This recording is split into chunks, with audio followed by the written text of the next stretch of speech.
Good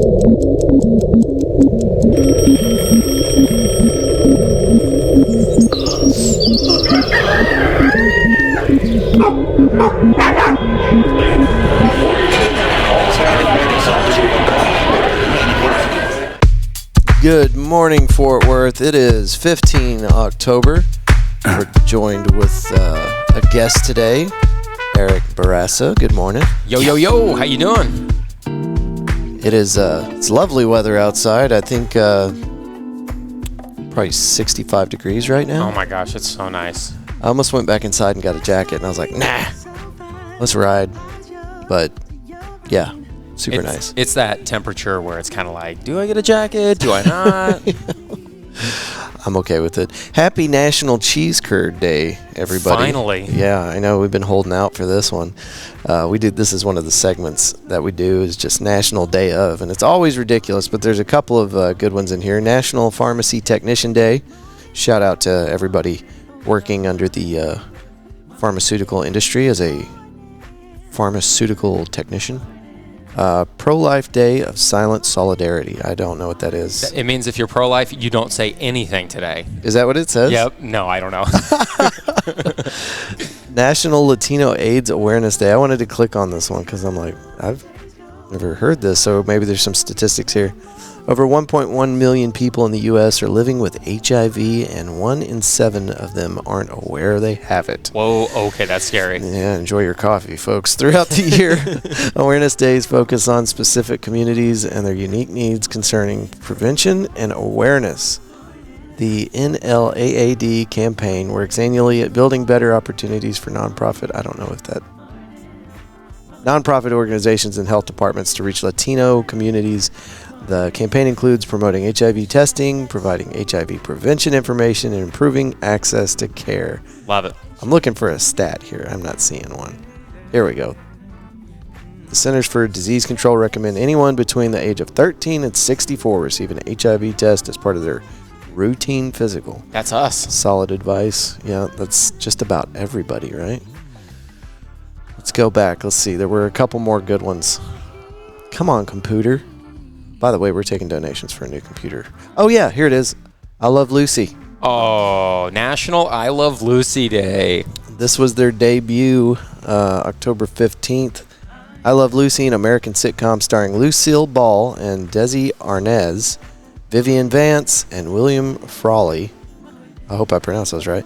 Made its debut on October 15, 1951. The program created a new television experience with the first filmed scripted program performed before a live audience. The studio literally knocked a hole in a concrete wall, creating room for theater seating, inviting the once banned fans to see the stars perform for free. The new format and I Love Lucy won 5 Emmy Awards and received numerous nominations. Let's see. That's really, really cool. Yeah, and I remember growing up watching this show. Oh, and for sure. It was ridiculous, but it was meant to be ridiculous, you know? And I loved it. It's good, easy watching. Good, wholesome American programming. But I didn't know it was the first. And that the tickets were free. My wife and I were talking about this the other day. We watched Saturday Night Live as a family at home, and it was the 50th anniversary of SNL this week. And I was like, yeah, we should try to go sometime. I think it's hard to get tickets, but I'm pretty sure it's free. And my wife was like, there's no way it's free. And I'm like, I'm pretty sure all those talk shows and, like, if you go onto a sitcom, it's all free. It's just hard to get tickets. Oh, okay. I wonder, so there's no way to, like, get to the front of the line. I think sometime, like one time we were in New York and we just, we went to Rockefeller Center and we were like, hey, what's that line for? And they're like, it's for Jimmy Fallon. You just got to get in line. And if you're in line when they open the doors and there's room, you get in. So if you're one of these there's somebody that goes to see Jimmy Fallon every day. Yeah, probably. They camp in that line, I'm sure. It's terrifying. Okay. Let's see. This day in history. Yep. That's what National Day of. This just corresponds with that. Lucy and Ricky as I Love Lucy debuts. Millions protest war, 1961, and the Me Too movement goes viral in 2017. Wow, was that already that many years ago? I feel like it happened 20 years ago. I feel like it's been a part of my life for a very long time. Yeah. Right? Yeah, that's true. A lot of people getting hemmed up for inappropriate actions. Fort Worth isn't among the safest cities in the U.S. anymore, says new list. Oh, no. Yeah, let's get into that. More than 180 American cities were analyzed by experts using 41 variables related to home and community safety, financial safety, and natural disaster risks. No Texas city ranked in the top 20. There's a quote, don't care. The study's data set included the number of assaults and traffic fatalities per capita, the percentage of the uninsured population, and unemployment rates. A 100-point scale was used to grade each metric, with 100 being the highest level of safety. Fort Worth was ranked, you want to read that? Number 121. On the list, with a score of 84 for home and community safety, 152 for financial safety, and 177 for natural disaster risk. Wow. I mean, the natural disaster risk I get. But that surprises me about the financial safety, just because Texas is such a thriving state. You know, we're one of the wealthiest states in the country. Yeah.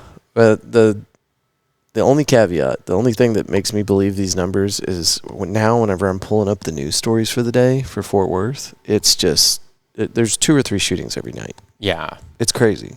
Yeah. Where I don't believe it was like that. I was talking to an Arlington police officer a couple months ago, and she said that whenever she first started with the department, she's been there 15 years. When she first started with the department, a rolled over vehicle on the highway happened like twice a year.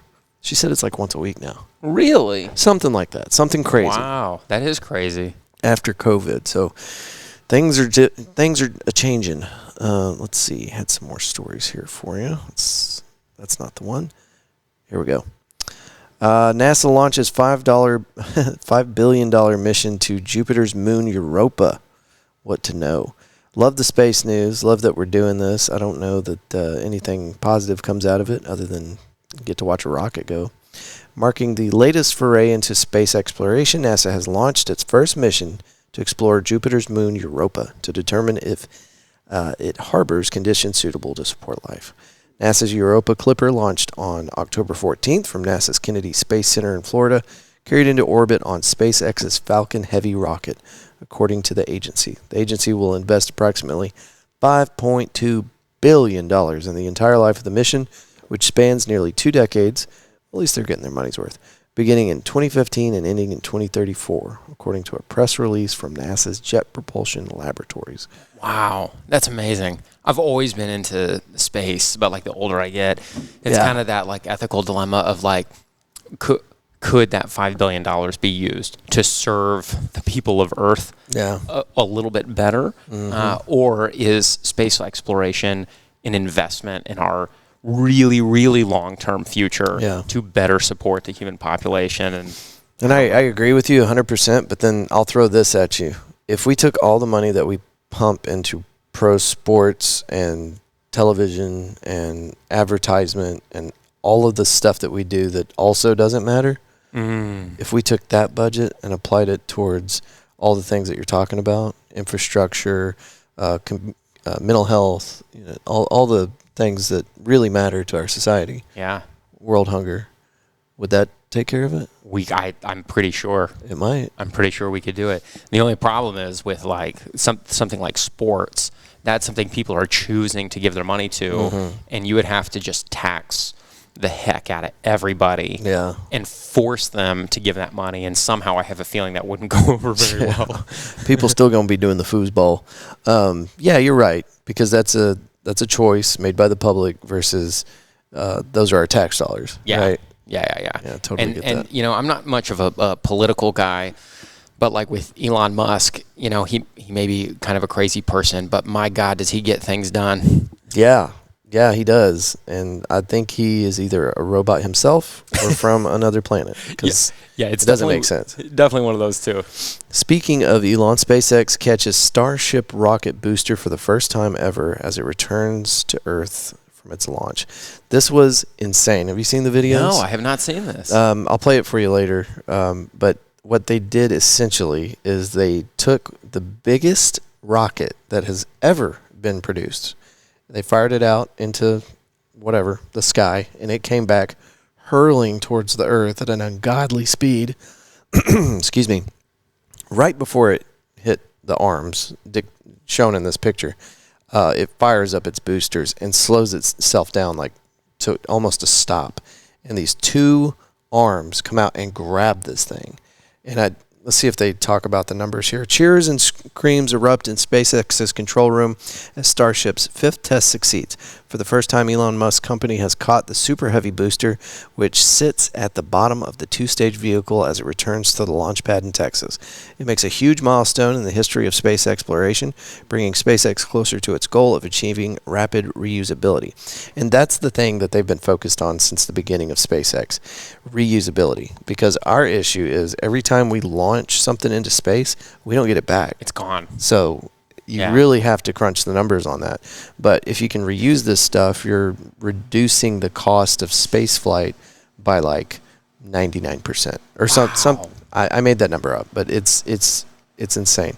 That's incredible, though. Yeah, it is. And it'll make it possible for more space stuff. So rather than have the booster land in the ocean, as it typically does, SpaceX managed to slow it from speeds in excess of 17,000 miles per hour, guide it gently back to the launch pad, and catch it in a pair of giant mechanical arms.